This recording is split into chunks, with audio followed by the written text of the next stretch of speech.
Hey, what's up everyone? I'm Colby from Sanitarium Productions. We're back again with another action figure review. In this episode, we're taking a look at the Warhammer 4000 line from McFarlane Toys. This is the Necron Warrior. If you are not aware, the Warhammer 4000 universe is from Games Workshop. It started off as a role-playing game, kind of a massive one, where you have miniatures and vehicles and things like that that you kind of army build, and you basically set skirmishes for your army against another player's army.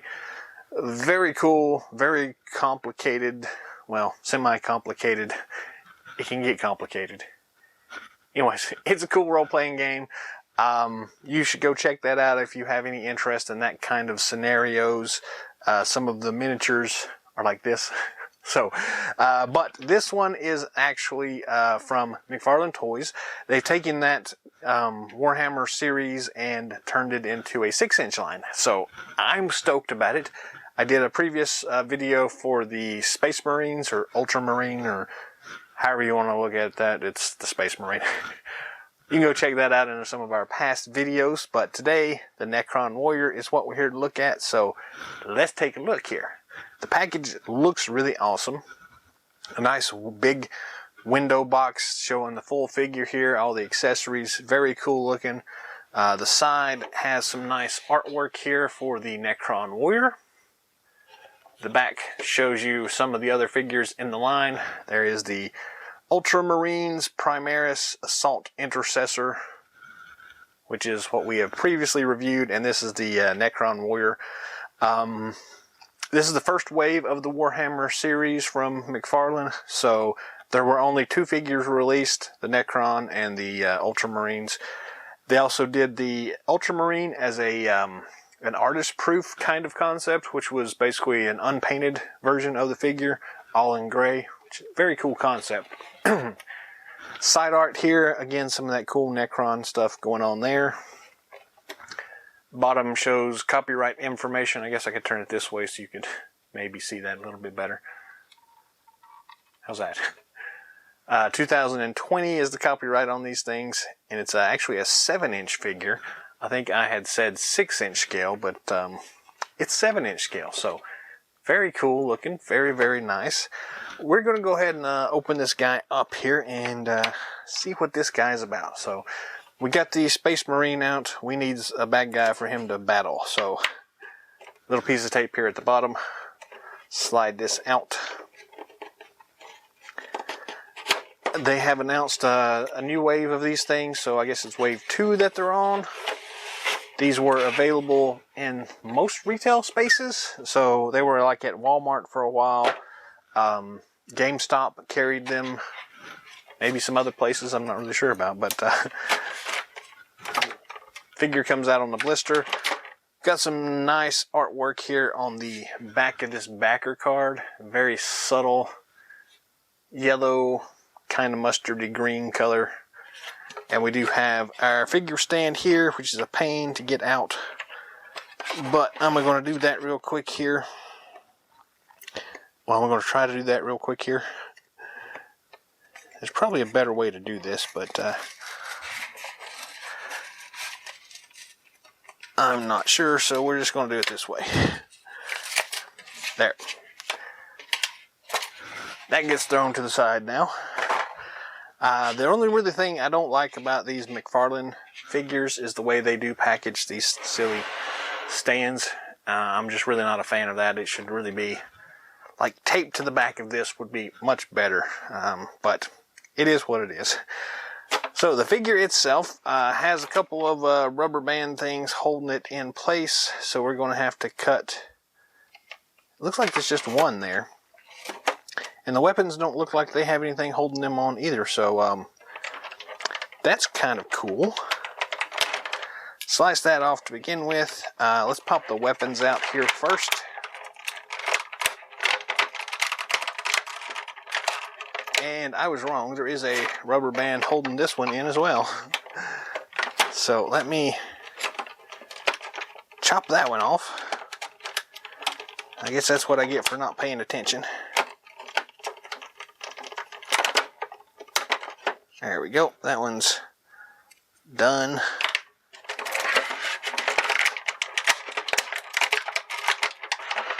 Now we can pop that thing off. That's a cool looking gun.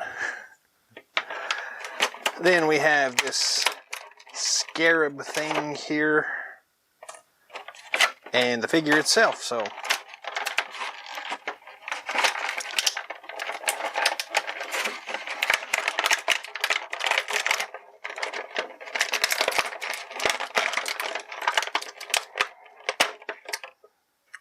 awesome. Grab a couple of these things, throw them off to the side here.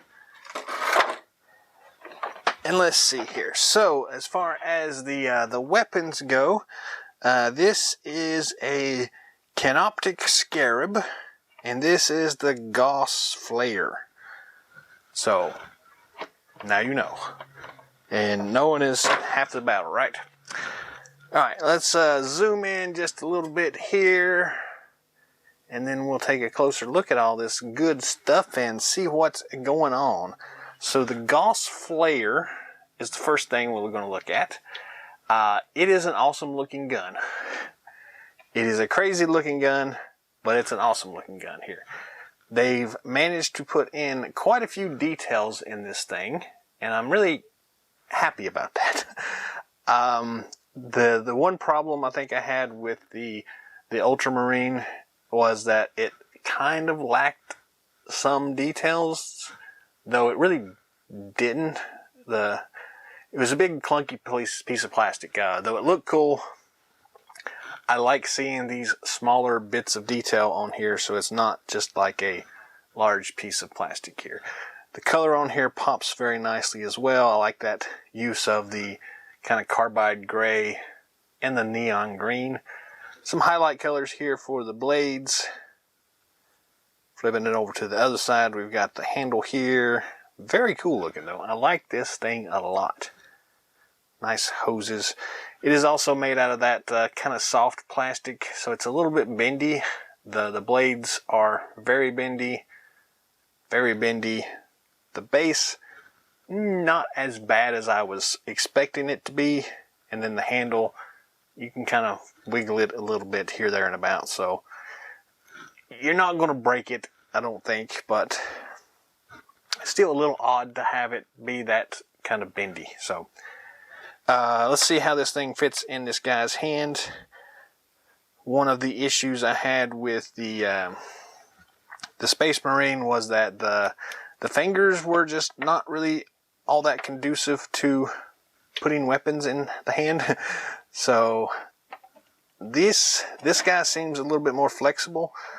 So there is this part, and then you can use his other hand to grab that. So very cool. We can pose it around a little bit however you want to, but that's essentially what it's going to look like. So very nice. So it was easier to get this into the guy's hand than some of the other thing. So the other thing is this scarab thing. This is just kind of like a side accessory, I guess. There's not really a whole lot to it. It's got some cool looking bits and bobs here. Nice color scheme going on here. Again, nice detail level, but it's not like articulated or anything like that.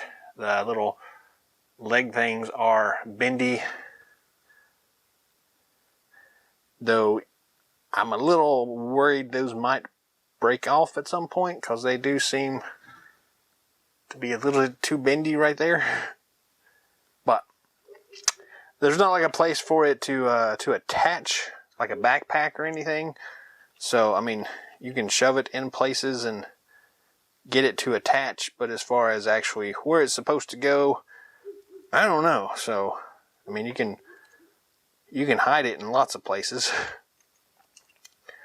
but it's probably just going to be like scuttering around on the ground beside him. So it's cool. It's a nice little throwaway thing there, but not much excitement about it. The figure stand itself, it's kind of the same standard one we've seen on a lot of these McFarlane figures from DC. Very basic. It's a lot thinner than I was expecting, but whatever. So we attach it here to the foot. Snaps in place pretty easily. Works a little bit better than the one did for the Ultramarine. And I think you're going to need this one because it's he don't stand on his own all that well without posing him. And it does seem to slip off his foot quite easily.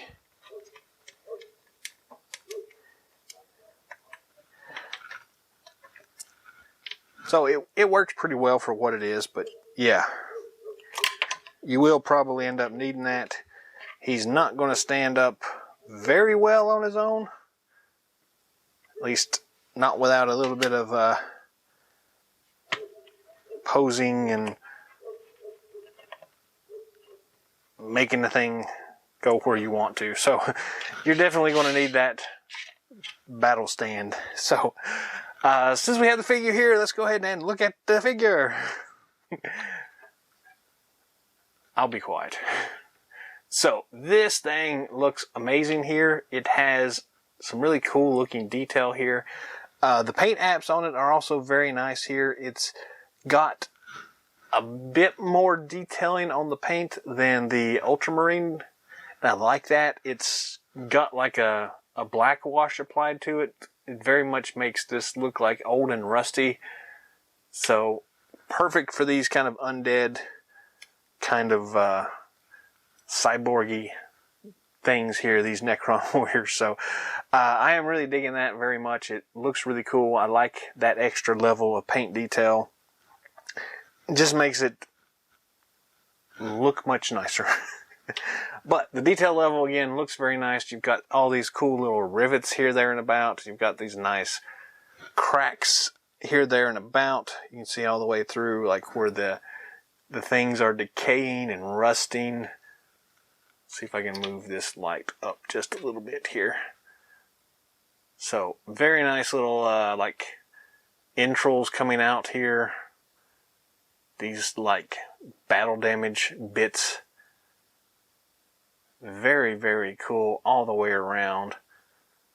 Really, really nice. I like the way the green pops on his eyes as well. This cool little symbol here on his chest piece. Moving on to the back side, we've got that cool spinal column.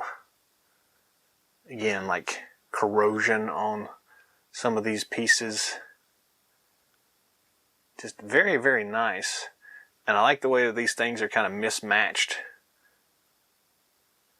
They're not all exactly the same bits. Very cool looking though. I like that a lot. Articulation wise, let's see what we got here. So the head does spin, would spin 360 degrees, but you are getting kind of stuck on these shoulder plates here.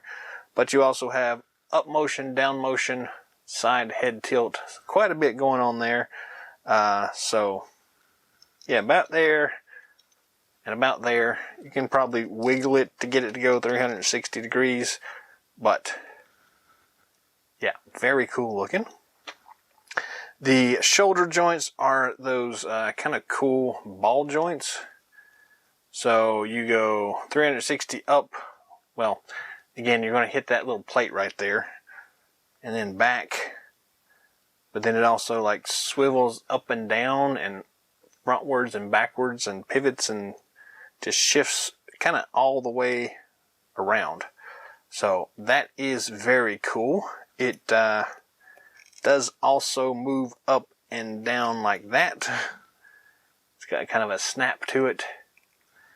You can get it to go about right there. There's also a swivel joint at the top of this arm bone thing, which would be technically the top of the bicep if you're thinking of it like that. So very cool there.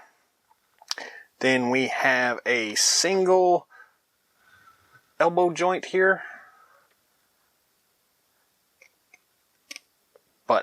nice articulation there. The arm is kind of that bendy plastic again, so it's a bit odd, but it is what it is. Then we have a swivel and a rocker here at the wrist joint. So very cool. You can get it to kind of go pretty much anywhere you want to. He does have that closed fist. It's not quite as soft of a plastic as I think I would like, but it's soft enough that I think you can get like the weapon in his hand if you try, and I'm not going to try real hard here, but it bends enough so you don't think it's going to break. How's that? Then let's see, the chest piece here has another swivel thingy there, so it twists a little bit, but it kind of does a rocker thing there, so you can get him to kind of lean forward about like that, lean back, and then it doesn't really pivot too much side to side, but that's just because of the way these vertebrae kind of stick here, there, and abouts. But all in all, nice right there. Then we have another one of those ball joints here at the bottom where it would attach to like the bottom of the spine. So you can go forward and backward and side to side and every which way around there. So that is very cool. The hip joints are, they're odd. They're on those weird spindly swivel joints as well, so they do spin all the way around, and then they click up and down like that, and I can feel them clicking, so they're not like loose or anything. There's definitely kind of that ratchet feel to them, but very cool. So you can get the legs to go out that far, a whole lot more than that Space Marine was doing. So that is very cool. We do kind of have a twist at the top of that thigh thing as well, though it doesn't twist too awful much, but it does kind of turn a little bit. Not so much on the right side, but the left side definitely has a little bit extra twist to it. Then we got a single knee joint, but that single knee joint works pretty well. Goes down about like that. And then there's also the swivel joint at the bottom or the top of that knee joint as well, so that is cool. You can get it to go wherever you want to. Let's see, it's the same on the other side as well, so that's cool. Then there's also a twisty joint there, a swivel joint at the bottom of the knee, which is kind of surprising, but it's there. That's cool. And then ankle joint, we have a standard kind of up down twisty ankle ball thing going on. So very cool. It looks very mechanical and fits very well for this kind of cybernetic undead guy. We also have that toe joint on both sides, so that is very cool. So you can get him to go do all sorts of cool stuff there. So that, I'm actually very impressed with the level of articulation on this particular figure. I was not expecting it to twist and turn as much as it is, but that is very cool. So yeah, I'm digging it. So anyways, that's the figure itself. It looks really cool. It's a great design. It's got some cool accessories. I'm really wanting to make a life-size replica of this particular gun. Just think that would look cool, maybe with some LEDs that would light this stuff up. But yeah, this the figure itself is great. It's a great addition. It actually should fit in pretty well with most of your other figures in the 6-inch line as well. So if you're looking for like Masters of the Universe here, you can see the size comparison there. It fit in great as like a bad guy in that universe. Any other universe you can think of as well. I think it would fit in very, very well with that. So this one is probably an easy sell if you're just looking for extra figures to add into your line. Again, it's a pretty versatile figure. It looks great. It's got a great design. it would work in a lot of different scenarios. So I'm really impressed with it. The Space Marine from this same line, not quite as easy to fit into some of the other universes as this guy. So take that for what you will, but I really like this Necron Warrior here. It's kind of an all-around great little figure to fit in wherever you need it to fit in here. As far as army building and things like that goes, it's probably a great opportunity for that.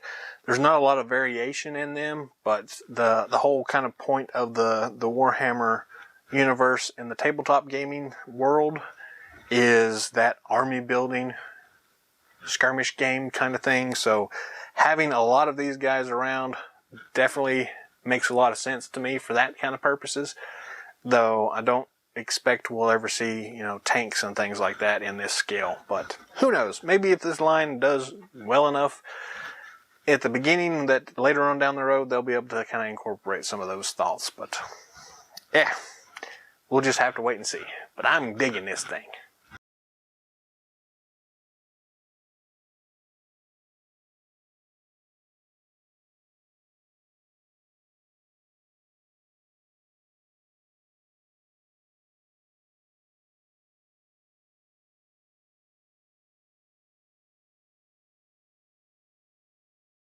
Well, that's all the time we've got for today, so thanks for watching as always.